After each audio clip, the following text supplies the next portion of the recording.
Cheers, big ears, and welcome to the Beach Travel Wine Podcast. We are your hosts, Leanne. And I'm Lyle. And we are not your usual travel influencers. No, we've decided we want to be travellers that travel under the influence. Okay, good joke? Reasonable. Well, there's plenty of more where that come from. So join us as we travel the world, one wine at a time. Hola, Lyle. Hola, mi amor. Mi amor. We are here today to do a podcast all about one of our favourite little places that we had a sneaky overnight visit to, Toledo. Yeah, Toledo. And Toledo is 529 metres above sea level, population of about 88,000. And yeah, we left Madrid. It's only a 30-minute train ride on the fast train, on the fast AVE. And yeah, it was a fabulous trip. And half an hour later, you're there in Toledo, yeah? There's a fair bit of talk, online and different people sort of discussing the best way to get to Toledo and where you catch a bus and where you catch this train and that train.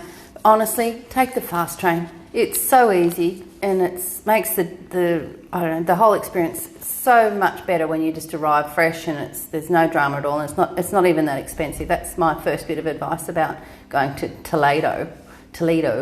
So yeah, we got there, and what did we do? We got off the train, and there was a lady selling maps for about €2 on the actual station. And as we walked out, we saw the hop-on, hop-off bus, which was basically parked directly outside the station. We weren't sure what we were going to do, but seeing the bus, we just thought it made sense to jump on that and give us a bit of a rough idea of, the lay of the land, really. Yeah, I guess, we've both sort of listened to a lot of podcasts and talked to people about Toledo, and, the general impression you get is, one, that the train station's a fair way out of town, and B, it's so sort of hard to find your way around, you can get a bit disorientated because the streets are a bit confusing and winding. And so I guess that's why we figured the hop-on, hop-off bus would be great, because it'd give us, as you said, the lay of the land. And it did, didn't it? And the ticket price included an entrance and a guided tour of the cathedral, which we'll talk about a bit later. So the bus did do it basically circumnavigated the bottom of the old town and sort of went along the edge of the gorge and the river and stopped so we could take some really nice, panoramic views. And yeah, it just gave us a bit more idea where things were, didn't it? Yeah, well, there was actually a reason why the streets are the way they are. Back in the day, they were made winding and they didn't connect, basically to stop the invaders knowing, being able to take over the city. So this was done on purpose? It was done on purpose. Okay. Well, that makes sense then. It is a little bit confusing. But I was blown away by that, the bus thing. I really enjoyed that, and looking back over, and you could see the cathedral and the Alcazar, and it was just a really nice view. And then the bus took us into the gates of the city there, where you can go in and on one of the roads that's drivable with a bus, and dropped us off. And basically we were to meet for our tour a bit later. And but another good thing about the bus was, if you weren't staying the night like we were, the bus would take you back to the train station at the end of the day and get you there in plenty of time for your train, which I just think is great, so you didn't even have to worry about getting back there as well. Yeah, and look, for those that really don't know much about Toledo, Toledo is an ancient city set on a hill above the plains of Castile-La Mancha in central Spain. It's known for its medieval Arab, Jewish and Christian monuments, and its walled city. And they call it the City of Three Cultures for that reason, don't they? Correct. Yeah, that's right. There's a wall all the way around the city. So it's, it's like a little medieval town, isn't it? Exactly. Yeah. So we got dropped off at a Plaza de Zoracador, I think it was called. I probably pronounced that wrong. No, it's pretty close. Pretty close. And we thought that must have been the main plaza in town, but thank goodness it wasn't, because what did we first see when we got there? Yeah, it was really strange. You've got this medieval village or town that, you know, everybody talks about, and then right in the middle of this plaza, there's a big McDonald's and Hungry Jack's. So that was sort of, you know, trying to get our heads around that a little bit, but it was only in just that one plaza. Yeah, that's true.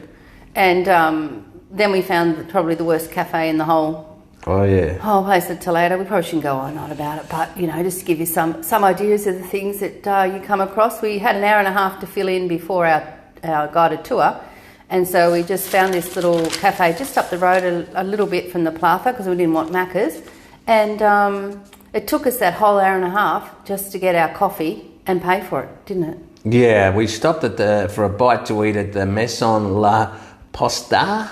Yeah, and it was, look, the prices weren't bad, but the service was terrible. Yeah, I mean, Spanish hospitality service is slow because they don't have a lot of staff, and the staff they have are very busy. But the Spanish people are used to that, so it's not a big deal. But this was particularly slow, and we couldn't even pay the bill because, you know, we're trying to get the guy's attention, and he just walks out the door and off he goes with a cigarette in his hand, and, you know, not to be seen for another 5 minutes or so, was he? Yeah, well, it was a little bit longer than that, actually. And what generally you find is that in these little cafes, there's one person that does all the service, and you've got and because of that, they know where the bill goes. But this guy, he, for whatever reason, walked past us and having a cigarette, and then, you know, took his time to come back. And within that time, we wanted to go, and Leanne said, well, why don't you go up and try and pay? So I went up and tried to pay, and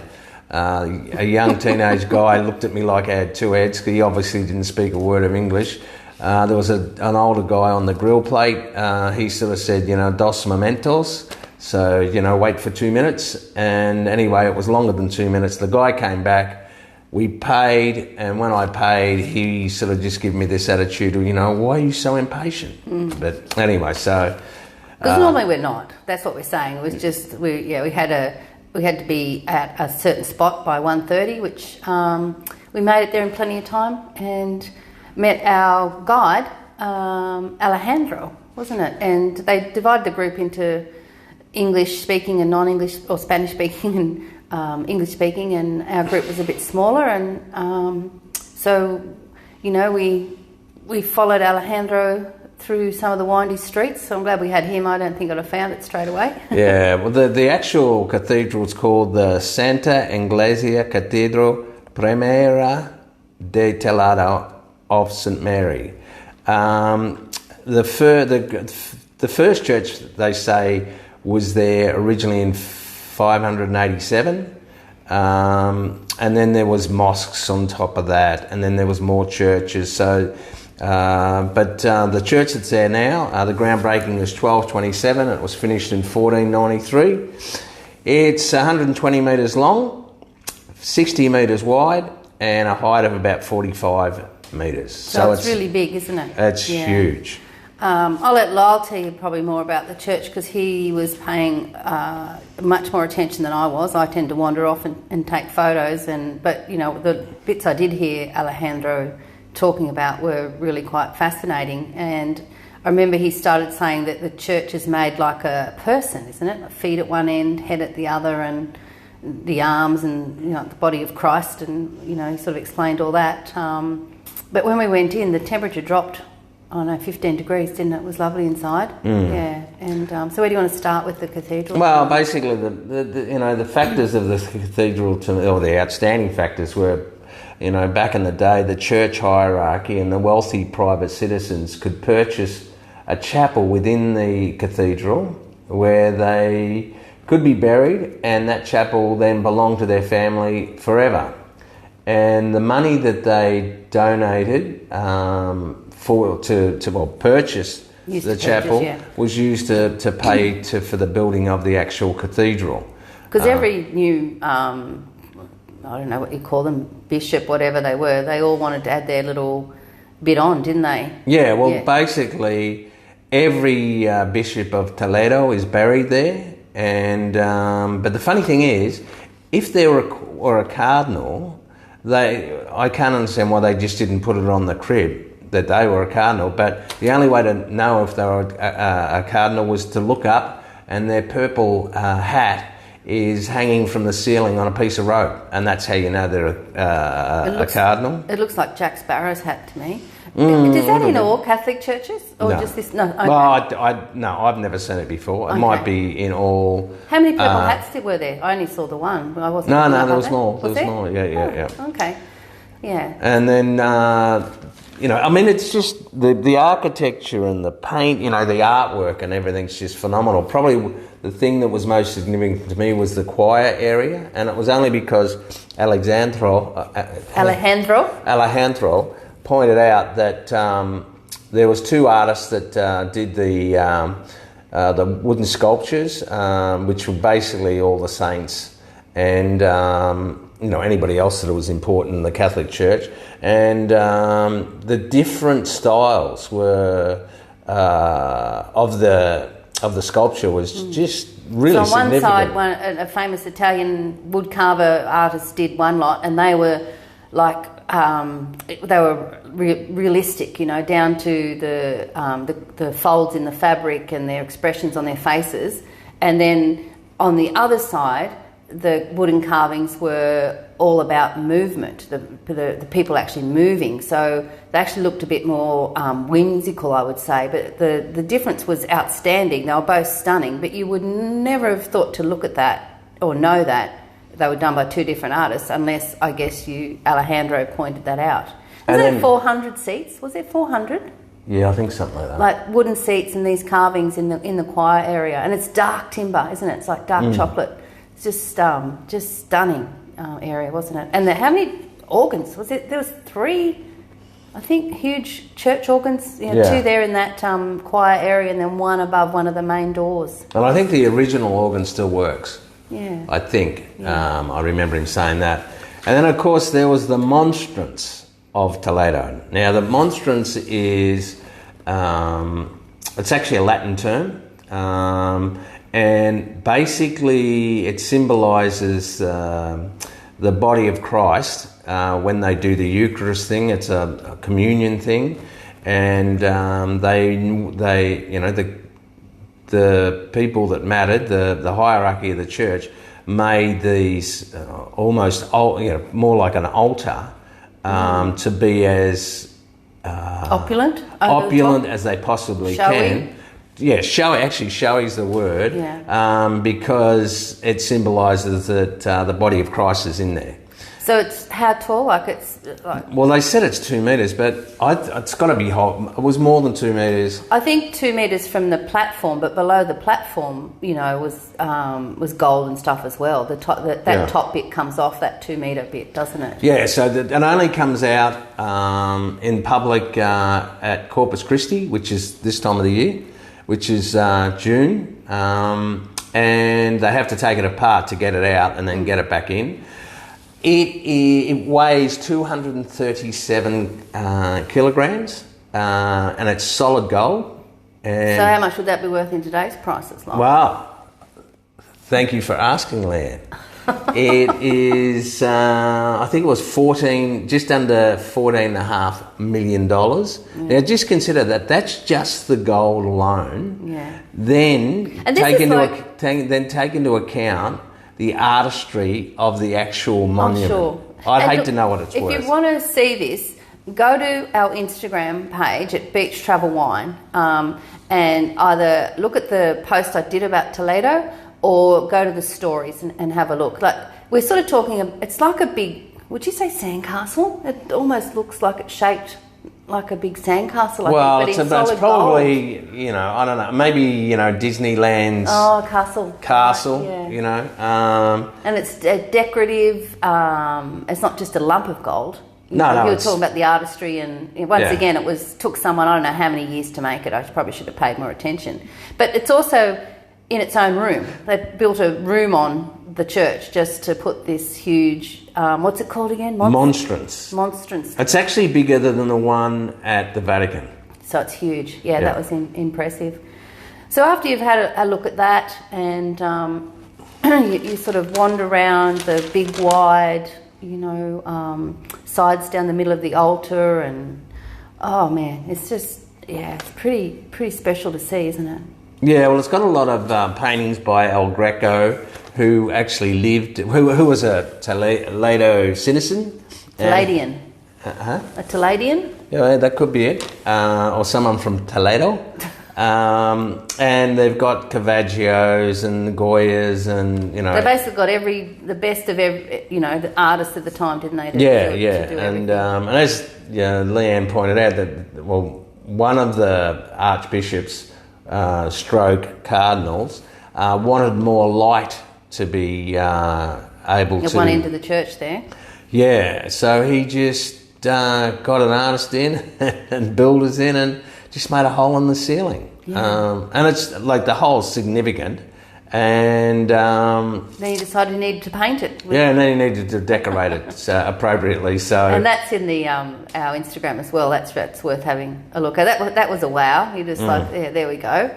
We'll just put a hole in the ceiling just like that. But there's also some big gates that were in front of the pulpit area, and he was saying, all those paintings of the up on the wall, and it depicts the birth right through to Jesus dying, and they're all lining that wall, literally hundreds of them, and that's sort of closed off, I guess, to the general public, but by these gates once again that took someone 20-something years just to get the decoration on those gates right. Yeah, and actually, as Leanne says, it's the depiction of Jesus Christ's life, and on the very top on the right hand side, all you can see, one of the paintings is 2 feet. Oh, heading up into a cloud. Heading up into a cloud, and that's to represent the ascension. In other words, when our Lord went back up to meet his dad, I suppose. Jew or Catholic? Years and years and years of Catholic indoctrination, Christian brothers. Call it.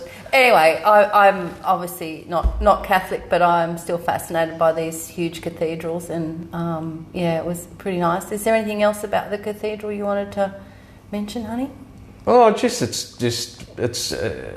mind blowing. It is worth going to see. Yeah, it's probably one of the nicest ones I've seen for sure, and just made all the better by having a guide who actually is from Toledo, and used to go there every Sunday with his dad, and to the church services, didn't he? And he told us how he couldn't sit still, so his dad would walk around and tell him the importance of all the different parts of the church, which makes him an excellent guide, because he can tell what it's from his own experience through the years. It was I found that quite heartfelt, actually. Yeah, well, he said right at the start of the guide, he said that his purpose was not only to tell us about the architecture and the art, but to tell us about the history and the context of the Roman Catholic Church in Toledo. So one more thing I remember, they had that massive big painting of Saint Christopher. Yeah. And Lyle, he asked everyone what Saint Christopher was the saint of, and no one else knew except my Catholic schoolboy husband. Yeah. Who was it? And you're not going to believe it, I've forgotten.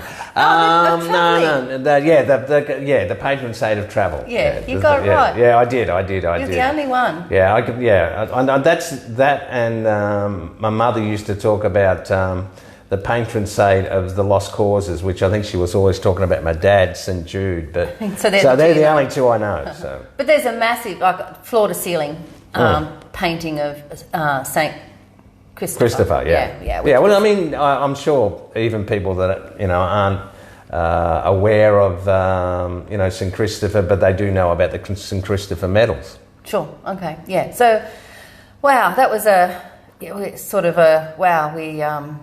You sort of walk away from that a bit gobsmacked and a bit awestruck, even, know. And then I walk outside and I'm trying to get photos of the outside of the church, and it's just massive, isn't it? You don't actually go in by the main entrance; you go in by the side entrance, and they're still doing services there every day. Still, it's a working church as well.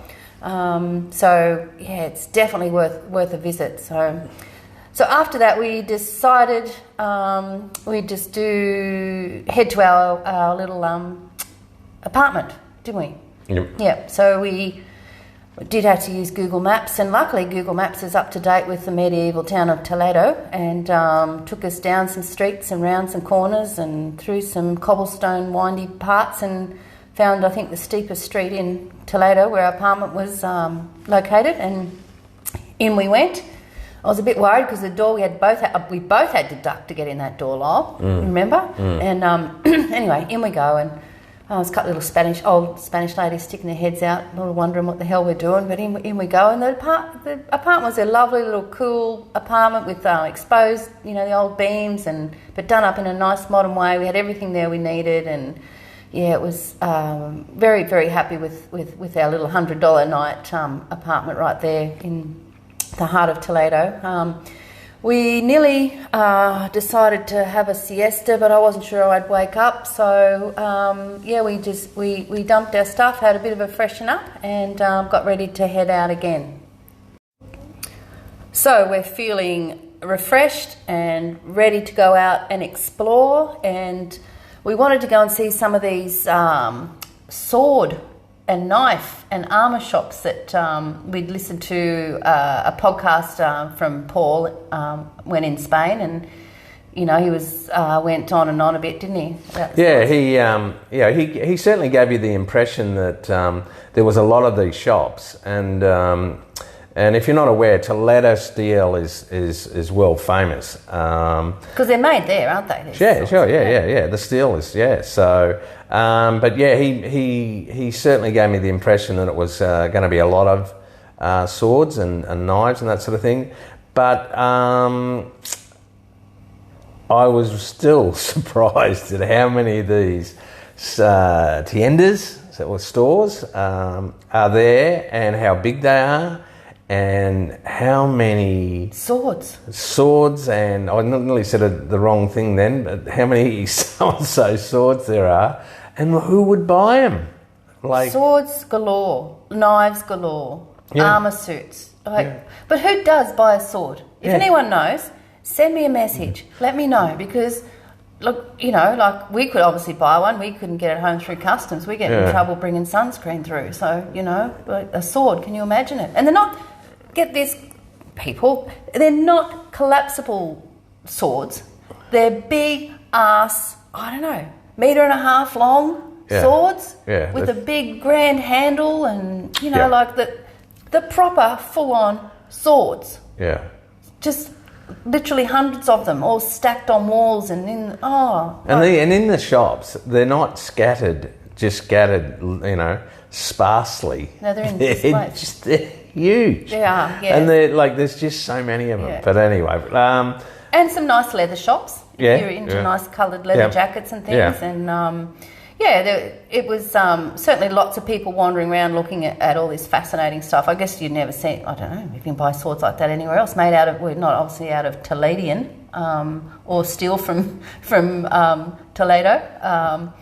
Enough exploring, enough looking at swords. No, we didn't buy one. I did get some nice photos though. I found it fascinating. We thought, you know what, time for a drink with a view. So we thought, well, there's got to be a bar somewhere down, overlooking the gorge, and so off we wandered. And sure enough, we found this terrace bar, quite a big terrace, and you overlook. It's right on the edge of the valley, the gorge there, right, and you can see all the way down to the Rio Tajo, the Tajo River. And across the other side of the gorge from this terrace bar was this big building. It's actually the Infantry Academy, which was built in 1850.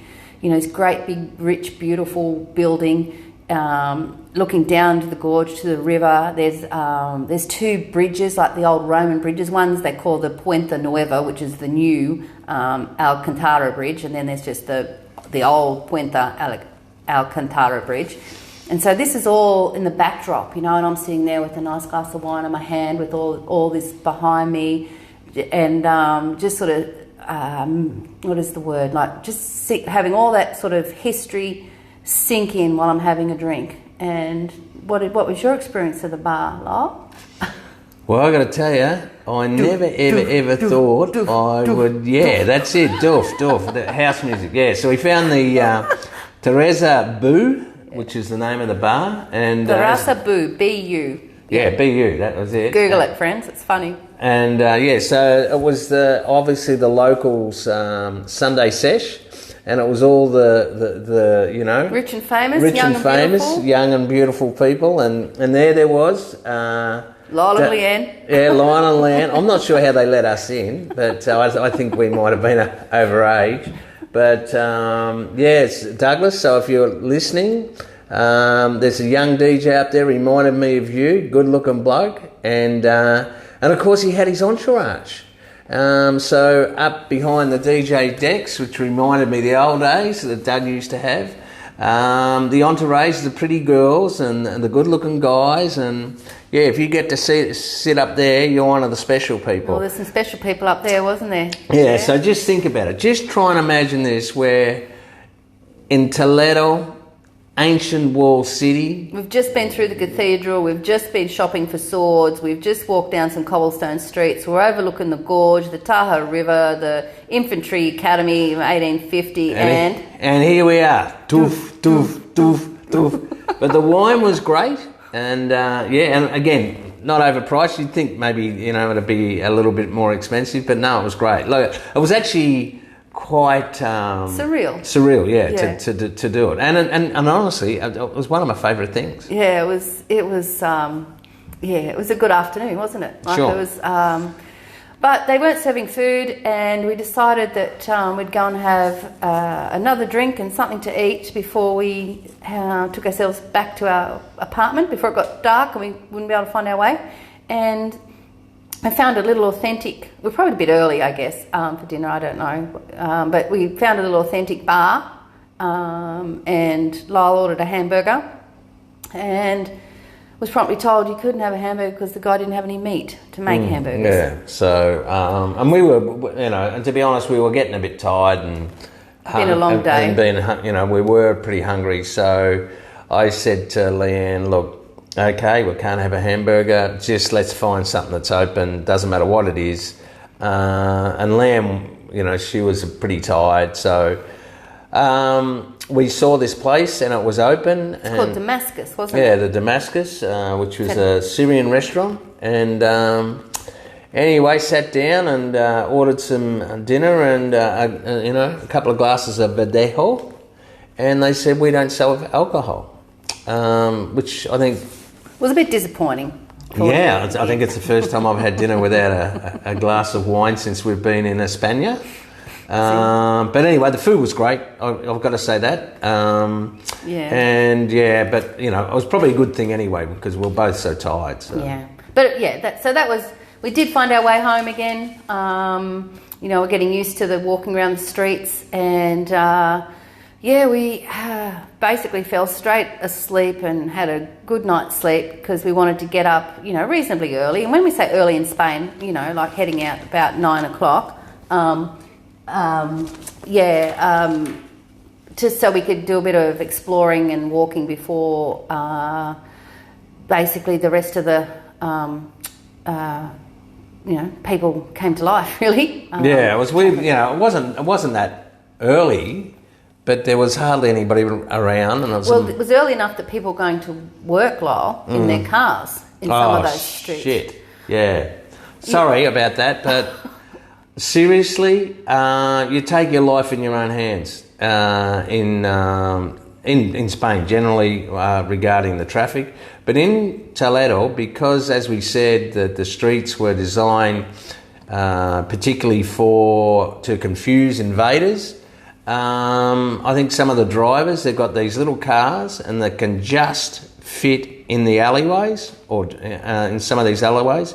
And when you're walking along.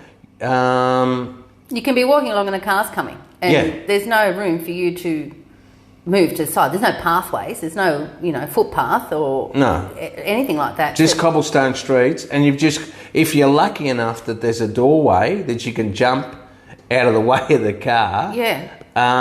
Good luck. Yeah, and if not, you just, oh my God, suck it in. I reckon I knocked the rearview mirror on one of the cars. It just got my arm as it went past. Yeah. So yeah, there's a few of them heading off to work that morning. So that sort of made for a bit of a eventful start. But yeah, so we headed into the Jewish quarter, and I have to say, I thought it was, I don't know, like the streets weren't quite as narrow. No. It was a little bit more organised, lots of buildings with beautiful balconies, and, there's the church, Iglesia, and the synagogue there, and they also had, they've sort of made sort of little walkways and terraces along the edge of the gorge there, and we sort of took our time at those, looking back once again back over the Tajo River, and there's more other old bridges. We've got some nice photos. You wanted me to sit up on the edge of the fence to take that, and then you got up, which freaked me out as well. So I did snap a photo with the bridge behind, and it just took in that peacefulness of the morning. Yeah, I think two other people that morning. Yeah, I think too the fact that it was the weather that morning was spectacular, and I think the fact that we were up reasonably early and we weren't in any hurry at all. No. We knew we had plenty of time to get to the train. We knew how long it was going to take, so we just took our time and had more time to take in really how nice it was, and it just seemed a better set out part of the town. Yeah, I think so too. And so we sort of then put in Google Maps how far was the train station, and I think it said 2.5 kilometres, and we were basically in the furthest spot away from the train station. Yeah, complete opposite direction. And so we had two choices. We could go back up through Toledo, through the winding streets and up over that way, or we could skirt around the edge of the old town through the Jewish quarter there. And we decided to do that because once you're at the bottom, I figured, we don't have to be going through the streets. But also the paseos, like the walkways were beautiful. They had all the oleanders flowering, and we were walking along the gorge, and it's a nice view. And then all of a sudden you're at a normal size roundabout. You could see the other part of the city, obviously the new part of Toledo where probably more people live in that area. And so we skirted around the edge of the city, and what we realised is we're walking around the walled city, weren't we? So it's actually the ancient wall that we're walking along, and then you come to the gates, which you'd driven through earlier, but when you actually walk past them and the big driven through on the coach thing, hop on, hop off, but you've got the roundabout with the flowers and the arches of the gates, and then to your left, as you do that, there's like another park which leads all the way down to the hospital, and so just beautiful gardens and parks and walkways. Just to get back to the train station, right? So, anything else about the walk around the city that you wanted to add, hon? No, probably but one thing we had forgotten to mention was on our Saturday walk, we were trying to find the Alcazar.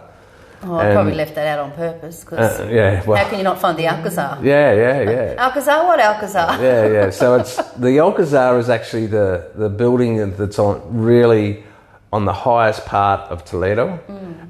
It's huge, and we couldn't find it. So, well, to be fair, we were looking for an old fort, because that's what all the Alcazars are that we thought. Yeah. This one isn't, though, is it? No. We previously we've been to all sorts of Alcazars, and they're basically just old fortifications.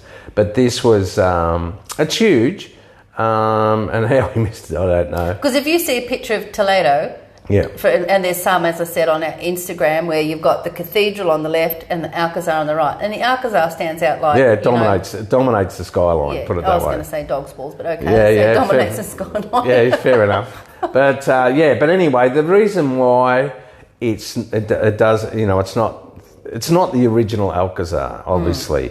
Basically, it got a lot of damage during the Spanish Civil War, which is... back in the late 1930s, and they've rebuilt it. It now actually has the administration block of the council, the local council. It's got the local library. It's got the Oh, what was the other thing? Oh, the museum, the Army Museum. So